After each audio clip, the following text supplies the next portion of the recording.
So whenever we come to the end of a year and we're putting together these top 10 lists, I'm reminded of just how good of a year it was for movies. Like, we often forget about it and then we try to put these lists together and then we're like, oh my God. And just to highlight that, I have actually got a little bit of an honorable mention list before we get into my top 10. And my honorable mention list, these films did not make my top 10.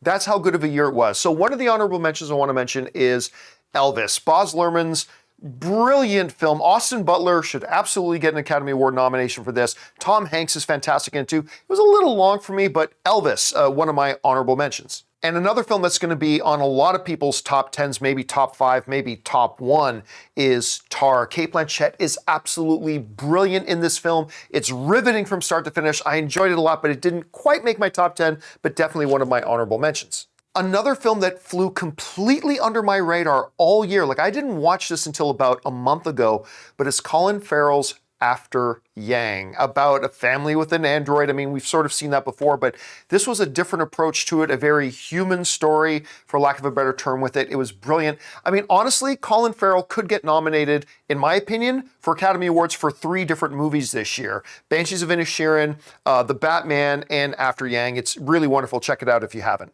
One of the films that might surprise some people, made it onto my honorable mention list, is Ethan Hawke's The Black Phone. This little low-budget horror film, but to me, it was an incredible theatrical experience. Like, I loved watching it. I saw it back at CinemaCon. I was taken with it right away. I loved the characters. The dialogue was great. You honestly felt peril for the characters. Black Phone is one of my honorable mentions. And then my final honorable mention is Viola Davis's The Woman King. I mean, this was something that looked like it had a lot of promise, and it delivered on almost all of it. Lashana Lynch is also brilliant in the film. John Boyega's in there. It's a wonderful movie. If you haven't checked out Woman King yet, absolutely go and see it. All right, so my top 10. I'm starting at number 10 is The Menu. This was a little film that just snuck up on me. It stars the best actor in the world, in my opinion, without an Academy Award, Ralph Fiennes. Anya Taylor-Joy is absolutely fantastic in it. Nicholas Hoult is wonderful in it. The supporting cast is all great. It is not the movie you kind of expect. It has a fabulous ending to me. So The Menu for me is number 10. Coming in on my number 9 spot was the sequel to one of my favorite films of the last few years, which was Knives Out, and that's Glass Onion. I was holding my breath a little bit because I did love the first one so much. Could they follow it up with something that was as charming, as witty, but also really have a great mystery at the heart of it? And they delivered in spades. I cannot wait to watch more films with Detective Blanc. This is great. So number 9 is Glass Onion. At number 8 for me, this might be the surprise entry for some people in my top 10, and I don't expect us to see this on a lot of people's top 10s. But for me, it's the best animated film of the year, and it's a top 10 film of the year, Turning Red. This movie is filled with so much heart and charm and mythology and story and family dynamics. You love all the individual characters. I rewatched it recently, and it's not just a fun little Pixar film. This is a wonderful, wonderful movie. So for me, Turning Red takes the number 8 spot. At number 7, the second Colin Farrell film to be mentioned on my list here, The Banshees of Inisherin. Now, this movie was not what I was expecting because I kept hearing comedy.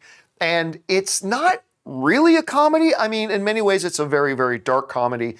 But you're re-teaming up Colin Farrell with Brendan Gleeson. They are magic together. It's heart-wrenching and sad, but also darkly funny in many, many ways. Banshees of Inisherin may end up getting an Academy Award nomination for Best Picture. I think it should. It takes number 7. In the number 6 spot, and I knew the moment I saw this film it would end up in my top 10 of the year, Robert Eggers' new film, The Northman, with Alexander Skarsgård, Anya Taylor-Joy. Another Ethan Hawke film is in there as well. This movie is visceral.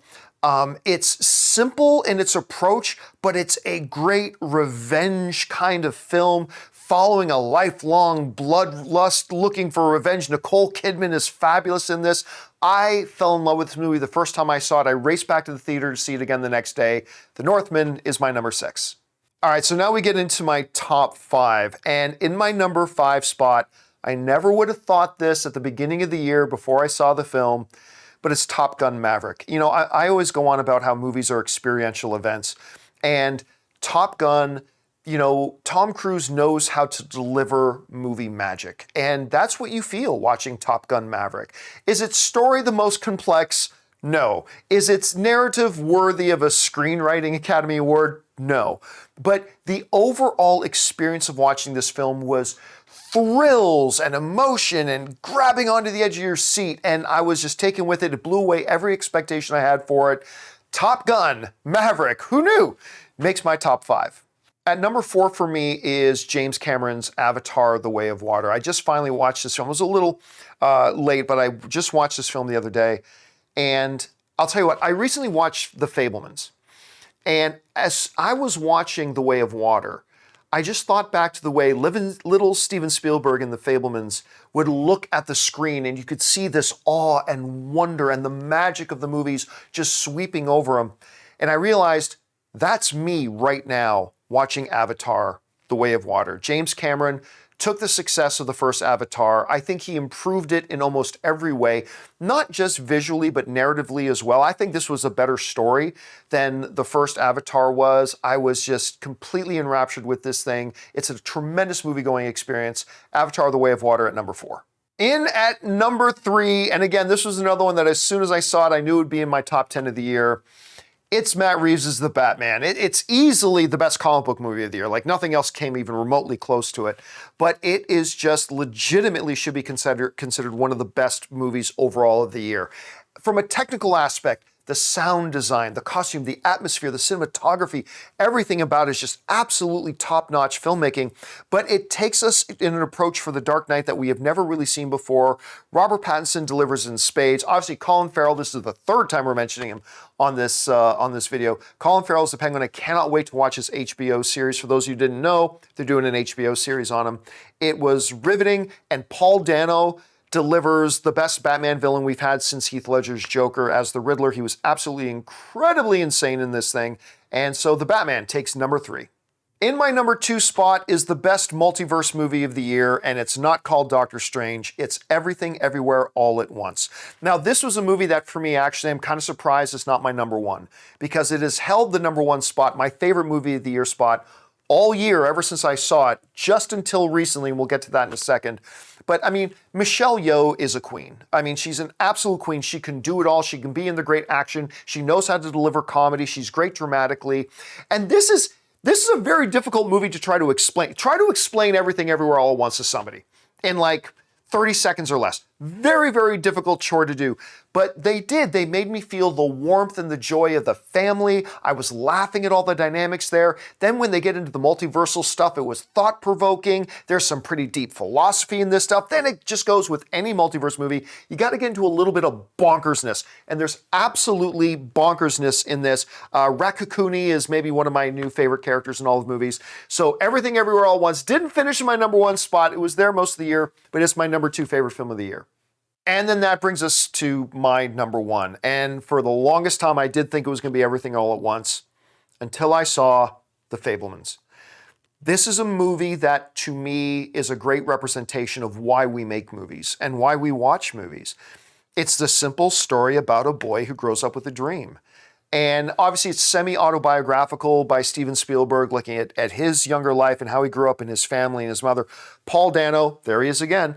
Paul Dano as, the father of the Fableman family, absolutely riveting. Michelle Williams as the mother, absolutely riveting. It's just the simple way that Steven Spielberg can take a story and fill you with that awe and wonder through the eyes and through the lens of this boy growing up, first watching a train wreck on a movie screen and then building that into a career that would ultimately lead to the greatest storyteller of all time being Steven Spielberg. It was everything I thought it could be, everything I didn't think it could be, and more. To me, it's the best movie of the year, which makes it 2 years in a row that I think a Steven Spielberg film was the best of the year, because I thought West Side Story was the best film last year, and this year I think it's The Fablemans. So that is my top 10 list.